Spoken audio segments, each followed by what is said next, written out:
Good morning students. अब हम आज एक नए वीडियो के साथ आए हैं। वो वीडियो है रहीम का।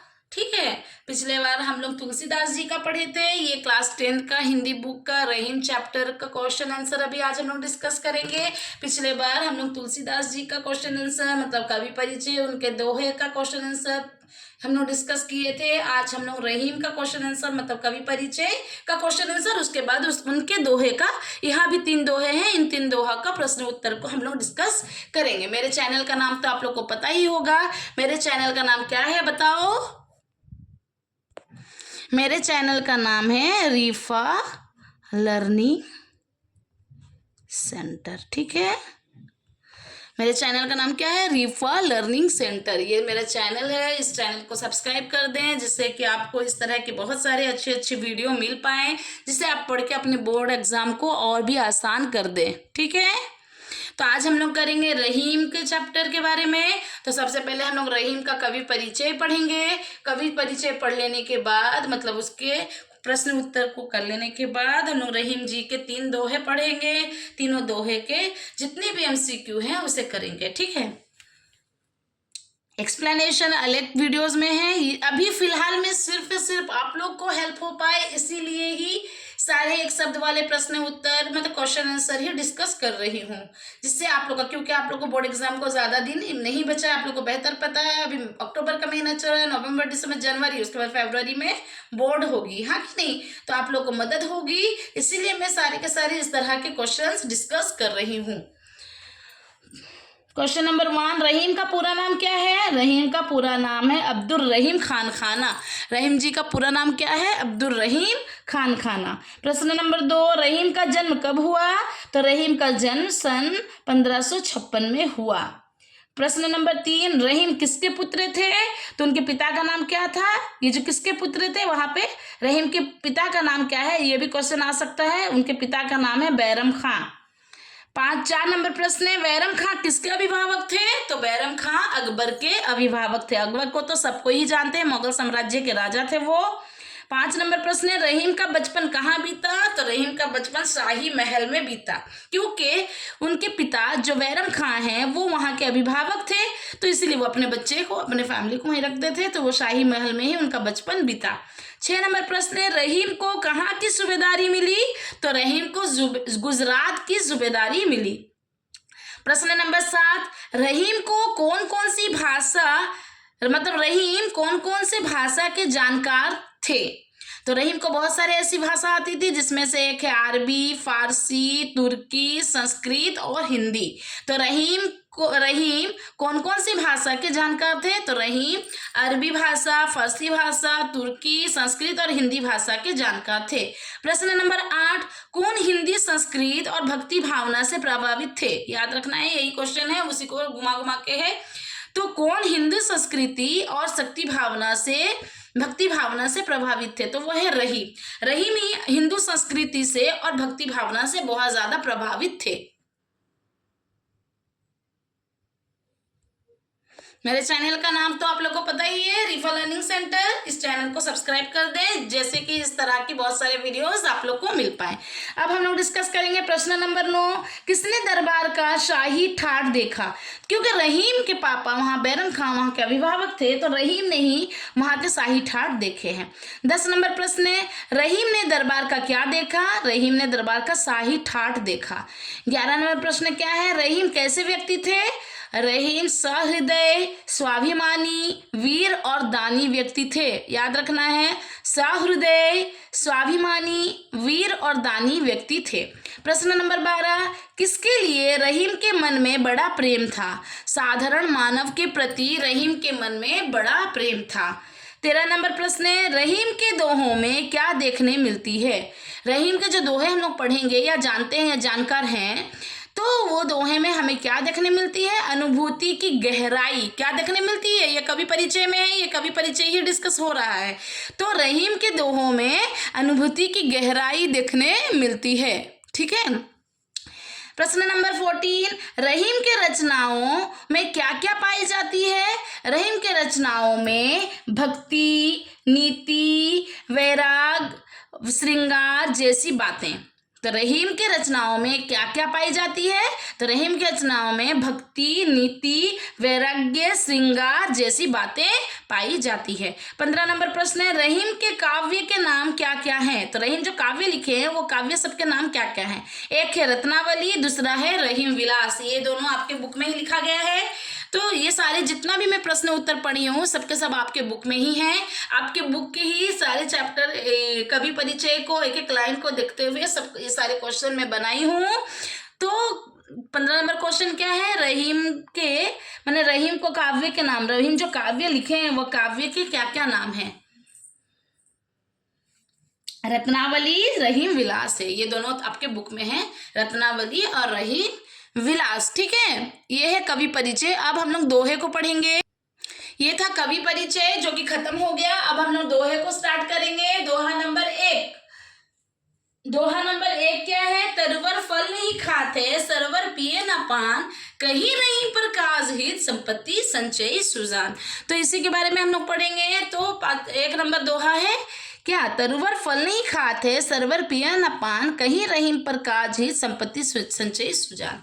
मतलब इसी का प्रश्न उत्तर हम लोग करेंगे। मतलब तरुवर क्या अपना फल नहीं खाता है और सरवर भी अपना पानी नहीं पीता है। तो रहीम का कहने के हिसाब से जो संपत्ति वाले व्यक्ति होते हैं, सुजान जो अच्छे व्यक्ति होते हैं, वो दूसरों का उपकार के लिए, दूसरों के फायदे के लिए, दूसरों की मदद के लिए अपना संपत्ति को संचय करके रखते हैं। ये शॉर्ट में मैं बताई। इसी का प्रश्न उत्तर को हम लोग करेंगे। प्रश्न नंबर 16, कवि परिचय 15 तक था, ये 16। कौन अपना फल नहीं खाता है? तो वो है पेड़, जो अपना तरुवर जिसको बोला गया है, पेड़ को ही तरुवर बोला गया है। तो पेड़ है मतलब तरुवर है जो अपना फल नहीं खाता है। ठीक है। अब कौन अपना पानी नहीं पीता है? तो वह है तालाब जिसको सरोवर बोल के लिखा गया है। ठीक है। तो कौन क्या है? कौन अपना फल नहीं खाता है? वो है पेड़ या तरुवर। 17 नंबर क्वेश्चन, कौन अपना पानी नहीं पीता है? तो वो है तालाब या सरोवर। ठीक है। 18 नंबर प्रश्न है, पेड़ अपना क्या नहीं खाता है? सेम वही क्वेश्चन को घुमा के दी हूं कि पेड़ अपना फल नहीं खाता है, तालाब अपना पानी नहीं पीता है। तो तालाब अपना क्या नहीं पीता? पानी नहीं पीता है। 20 नंबर प्रश्न है, पेड़ और तालाब दोनों के लिए फल और पानी की बचत करते हैं। ठीक है, सॉरी, पेड़ और तालाब दोनों किसके लिए? ये किसके लिखना था? किसके लिए? फल और पानी, ये जो पेड़ और तालाब है या फल और पानी है, ये किसके लिए अपना फल और पानी की बचत करते हैं? तो दूसरों के लिए। अपने लिए तो बिल्कुल नहीं करते, दूसरों के लिए ही करते हैं कि दूसरों की मदद हो पाए। 21 नंबर क्वेश्चन, फल खाने से किसकी भूख मिटती है? तो दूसरों की। ऐसा नहीं कि पेड़ पौधा फल उगा दिया, फल पेड़ खुद ही वो फल को खा लिया, खुद तो बिल्कुल नहीं खाता। पानी, तालाब इतना सारा पानी जमा करके रखता है लेकिन खुद तो नहीं पी लेता। ठीक उसी तरह फल खाने से किसकी भूख मिटती है? तो दूसरों की भूख मिटेगी। पेड़ फल देता है लेकिन फल खाता नहीं है, वो दूसरों के लिए ही रखता है, तो दूसरे ही खाएंगे उसे और दूसरों की ही भूख मिटेगी। 22 नंबर प्रश्न, पानी पीने से क्या मिटती है? सेम, पानी को अगर पिएंगे तो प्यास मिटेगी। क्या मिटेगी? अगर हम लोग पानी पिएंगे तो प्यास मिटेगी। प्रश्न नंबर 22, भूख कैसे मिटती है? तो फल खाने से भूख मिटती है। प्रश्न नंबर 23, प्यास कैसे मिटती है? तो पानी पीने से प्यास मिटती है। वही क्वेश्चन को देखो घुमा घुमा के दी हूं। प्रश्न नंबर 24, ज्ञानी लोग कैसे होते हैं? सूझबूझ वाले होते हैं ना। ज्ञानी लोग जो होते हैं बहुत सोच समझ के काम करते हैं। तो ज्ञानी व्यक्ति कैसे होते हैं? सूझबूझ वाले होते हैं। प्रश्न नंबर 25, पेड़ और तालाब किसकी भलाई के लिए संपत्ति का संचय करते हैं? जो पेड़ और तालाब का एग्जाम्पल पेड़ और तालाब का जो एग्जाम्पल रहीम जी ने दिया है, वो पेड़ और तालाब जो है, जैसे कि पेड़ फल रखता है अपने पास और तालाब पानी, लेकिन वो पेड़ जो है वो अपना फल खाता नहीं है, तालाब अपना पानी पीता नहीं है। तो वो किसके लिए करता है? वो सब दूसरों के लिए ही करता है। तो आंसर क्या होगा? दूसरों के लिए। 26 नंबर प्रश्न है, क्या एक महान कार्य है? परोपकार करना ही एक महान कार्य है। दूसरे का मदद करना, परोपकार करना ही एक बहुत बड़ा काम है। 27 नंबर प्रश्न है, सुजान किस लिए संपत्ति का संचय करता है? तो परोपकार करने के लिए ही सुजान, जो अच्छे व्यक्ति होते हैं, वो दूसरों की मदद करने के लिए ही अपनी संपत्ति का संचय करते हैं। ठीक है, तो परोपकार के लिए ही अपना संचय का, अपने संपत्ति का संचय वो करते हैं। 28 नंबर, बड़े लोगों को देखकर लघु का क्या नहीं करना चाहिए? तो बड़े लोग को देखकर लघु का अवहेलना नहीं करनी चाहिए। याद रखना चाहिए कि अगर हम लोग बड़े बड़े चीजों से या बड़े बड़े लोगों से मिले हैं तो उसका ये मतलब नहीं है कि छोटों को हम लोग बेइज्जत करें, तो छोटों का मतलब लघु का, गुरु को देख के लघु का कभी अवहेलना नहीं करनी चाहिए। प्रश्न नंबर 29, परोपकार करते समय क्या जरूरी नहीं है? तो परोपकार कर रहे हो तो जरूरी नहीं कि ये मेरा दोस्त है तो मैं इसका ही मदद करूंगा, और वो मेरा दुश्मन है या मेरा दोस्त नहीं या मैं उसे नहीं पहचानता तो मैं उसका मदद नहीं करूंगा, ऐसा कुछ नहीं होना चाहिए। परोपकार करते समय हमें नहीं देखना है कि वो मेरा मित्र है या कौन है, तो यही चीज को वो बोला गया है कि परोपकार करते समय क्या जरूरी नहीं है, कि मित्रता जरूरी नहीं है। माने हम लोग किसी का भी मदद कर सकते हैं, बस अगला इंसान मदद वाला होना चाहिए, मतलब उसको तकलीफ है, उसको जरूरतमंद होनी चाहिए और हम लोग उस जरूरत को पूरी कर देनी चाहिए। ठीक है, तो परोपकार करते समय क्या जरूरी नहीं है? मित्रता जरूरी नहीं है। 30 नंबर प्रश्न क्या है? कौन सूझबूझ वाले होते हैं? जो लोग ज्ञानी व्यक्ति होते हैं वही लोग ही सूझबूझ वाले होते हैं। ये खत्म हुआ दोहा नंबर 1। अब हम लोग करेंगे दोहा नंबर 2। तो दोहा नंबर 2 क्या है? रहीमन देखी बड़ेन को लघु न दीजिए डारी, जहां काम आवे सुई कहाँ करे तलवारी। तो 31 नंबर उसी क्वेश्चन को है कि अगर रहीमन देखी बड़ेन को लघु ना दीजिए डारी, मतलब बड़ों का ही वैल्यू नहीं करना चाहिए, मतलब ऐसा नहीं कि बड़ों से ही बड़े ही हमारे सब काम में आएंगे, बड़े ही का ऐसा कि बड़े ही का सब बेहतर है। सिंपल में अगर शॉर्ट में अगर हम लोग बात करेंगे तो बड़ा ही हम लोग का सब फायदा नहीं कर रहा है। कभी कभी ऐसा होता है कि हम लोग को सबसे काम पड़ता है, बड़ा छोटा नहीं देखना है, हम लोग को सबकी इज्जत करनी चाहिए, सबके साथ मिलजुल के रहना चाहिए, क्योंकि जो काम छोटा कर सकता है वो बड़ा नहीं कर सकता है। अब जैसे कि हम लोग को सुई की जरूरत हो, क्या हम लोग तलवार को यूज करेंगे? नहीं करेंगे ना। उसी तरह तो किसी को भी खराब या छोटा नहीं सोचना चाहिए, सब हमारे वक्त वक्त में काम आने वाले हैं, हम लोग भी सबके काम आने वाले हैं, तो हम लोग को सबके साथ मिलजुल के ही रहना चाहिए। तो 31 नंबर प्रश्न क्या है? रहीम देखी बड़ेन को लघु ना दीजिए डारी, पंक्ति का क्या भाव है? मतलब इसका मतलब क्या है? छोटों का भी महत्व है, उन्हें त्यागना नहीं चाहिए। 32 नंबर प्रश्न क्या है? जहां काम आवे सुई कहाँ करे तलवारी। में सुई किसका प्रतीक है? यहाँ पे छोटे चीजों का प्रतीक दिया गया है, उपयोगी वस्तु जो कि छोटा है लेकिन उपयोगी है, उस चीज को बताया गया है कि जहां सुई काम आए वहां तलवार काम नहीं आ सकता, चाहे वो जितना भी बड़ा हो, जितना भी तेज हो, धार वाला हो। 33 नंबर प्रश्न है, रहीम के अनुसार बड़े लोगों से दोस्ती होने पर क्या नहीं करना चाहिए? अपने पुराने छोटे दोस्तों को नहीं छोड़ना चाहिए। अगर हम लोग का दोस्ती बड़े लोग से हो जा रहा है तो कोई दिक्कत नहीं है, बड़े लोग से दोस्ती है तो ठीक है, लेकिन हम लोग अपने छोटे दोस्तों को भूल ना जाएं। हम लोग कितने भी बड़े लोग से दोस्ती हो जाए, हम लोग अपने छोटे दोस्तों को नहीं छोड़ना चाहिए, मतलब नहीं छोड़ेंगे। ठीक है। 34 नंबर प्रश्न क्या है? रहीमन देख बड़ेन, इस तरह का जो है क्या नाम उसका दोहा, रहीमन देखी बड़ेन को लघु न दीजिए डारी, जहां काम आवे सुई कहाँ करे तलवारी। ये जो दोहा है इसको डॉट डॉट करके लिख दिया गया है। इस दोहे में किसका महत्व बताया गया है? छोटी से छोटी वस्तु का भी महत्व बताया गया है, कि जिस चीज को हम लोग ये तो छोटा है, ये बेकार, इसको हटा देते हैं या फेंक देते हैं, इस तरह का अगर हम लोग के माइंड में अगर ये ख्याल आ भी रहा है तो रहीम का कहना है कि छोटी से छोटी वस्तु भी हमारे काफी काम आ सकती है, तो हम लोग को छोटे को भी छोटा नहीं सोचना चाहिए। हम लोग एक बोलते हैं ना, छोटा पैकेट बड़ा धमाका, उसी तरह का छोटी चीज भी बहुत सारा काम ऐसे कर सकते हैं जो कि बड़े नहीं कर पाएंगे। तो सबका अपना अपना एक महत्व है, छोटा का अपना महत्व है, बड़ों का अपना महत्व है, सब अपने जगह में बेहतर है, तो सबको हम लोग को मान के चलना चाहिए। ठीक है। 35 नंबर प्रश्न है, छोटी से छोटी वस्तु का भी अपना महत्व है, रहीम ने किस उदाहरण द्वारा ये बात सिद्ध की है? सुई और तलवार का उदाहरण लेके रहीम जी ने इस चीज को सिद्ध किया है कि छोटी से छोटी वस्तु का भी अपना अपना महत्व है। ठीक है। ये है प्रश्न नंबर 35 और ये मेरे चैनल का नाम है रिफा लर्निंग सेंटर। तो इस तरह के वीडियोस पाने के लिए मेरे चैनल को सब्सक्राइब कर दें और वीडियो को लाइक करें। ठीक है। प्रश्न नंबर 36, रहीमन देखी बड़ेन को, ये जो दोहा है, रहीमन देखी बड़ेन को लघु न दीजिए डारी, जहां काम आवे सुई कहाँ करे तलवारी। ये जो दोहा है इसको नोट आउट करके मैं लिखी हूँ। इस दोहे के अनुसार समाज में कौन दोनों का अलग अलग महत्व होता है? दो चीजों का, एक बड़े लोग का, एक छोटे लोग का, मतलब सबका अपना अपना महत्व है, किसी को छोटा या किसी को बड़ा नहीं समझना चाहिए। हम लोग को सबके साथ बढ़िया से रहना चाहिए क्योंकि दोनों का ही अपना अलग अलग महत्व है। 37 नंबर प्रश्न है, जहां सुई की जरूरत होती है वहां क्या काम नहीं आता?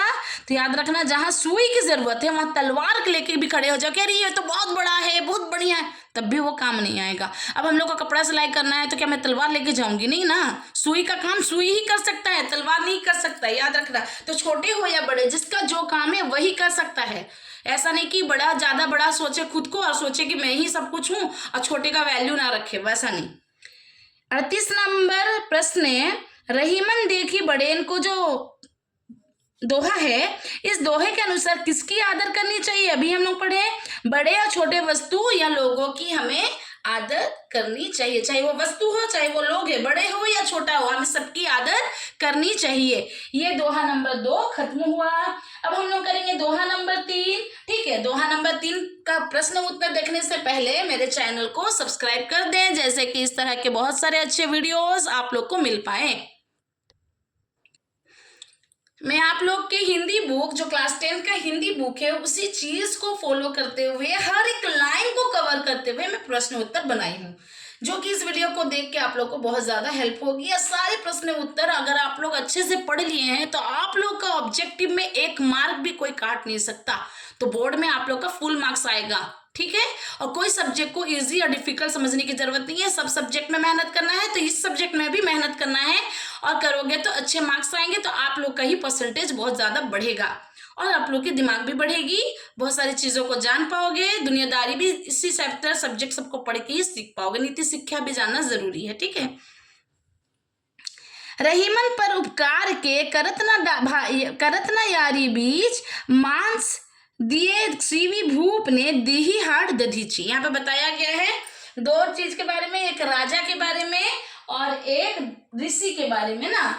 जो एक राजा थे शिवी और दूसरे थे दधीची, ये ऋषि दधीची, ये दोनों के बारे में बताया गया है कि रहीमन पर उपकार के करत न यारी बीच मांस दिए शिवी भूप ने दी हाट दधीची। ये दोहे के हिसाब से भी बहुत सारे प्रश्न में बनाई हूँ, तो ये दोहा का प्रश्न उत्तर थोड़ा सा ज्यादा लंबा है, क्योंकि यहाँ पर शिवी और वृत्तासुर को शिवी और दधीची का रिलेटेड जितने भी वृत्तासुर को लेके, देवतागण को लेके सब क्वेश्चन में बनाई हूँ, जिससे कि आप लोग ये चैप्टर को और अच्छे से समझ के कर लें।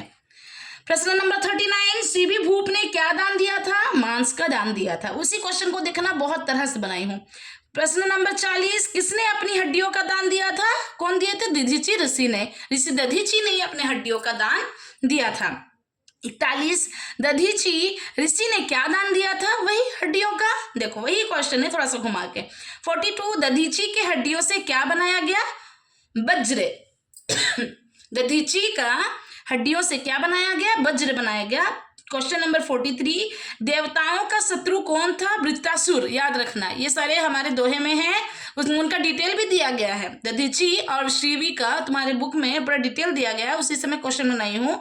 देवताओं का शत्रु कौन था? वृत्तासुर। क्वेश्चन नंबर 44, कौन मारा गया? वृत्तासुर। 45 नंबर क्वेश्चन क्या है? वृत्तासुर कौन था? देवताओं का शत्रु। कौन था? देवताओं का शत्रु। वही क्वेश्चन देखो, देवताओं का शत्रु कौन था? वृत्तासुर। वृत्तासुर कौन था? देवताओं का शत्रु। वही क्वेश्चन को मैं घुमा के दी हूँ। क्वेश्चन नंबर 46, शिवी कौन है? एक राजा। शिवी कौन है? एक राजा है। क्वेश्चन नंबर 47, उपकार किसके साथ किया जाता है? किसी के साथ, अर्थात सबके साथ। हम लोग ऐसे छांट के नहीं करना है कि इसके साथ उपकार करना है, इसके साथ नहीं करना है। हम लोग को सबके साथ, जिसको मदद की जरूरत है उसको हम लोग मदद करेंगे, उसका उपकार करेंगे। ठीक है, उसके लिए हम लोग उपकार करेंगे। क्वेश्चन नंबर 48, हम कब दूसरे का उपकार कर सकते हैं? कहीं भी और किसी भी स्थान पर। कहाँ, कब और कहाँ? तो कहीं भी और कभी भी और किसी भी जगह पे हम लोग उपकार कर सकते हैं। क्वेश्चन नंबर 49, देखो, राजा से बाज ने किसके बराबर मांस मांगा? कबूतर के। ठीक है, 50 नंबर प्रश्न है, किसने राजा से मांस मांगा? तो बाज ने। 51 नंबर क्वेश्चन, राजा से बाज ने क्या मांगा? तो मांस मांगा। देखो, एक ही चीज को कितने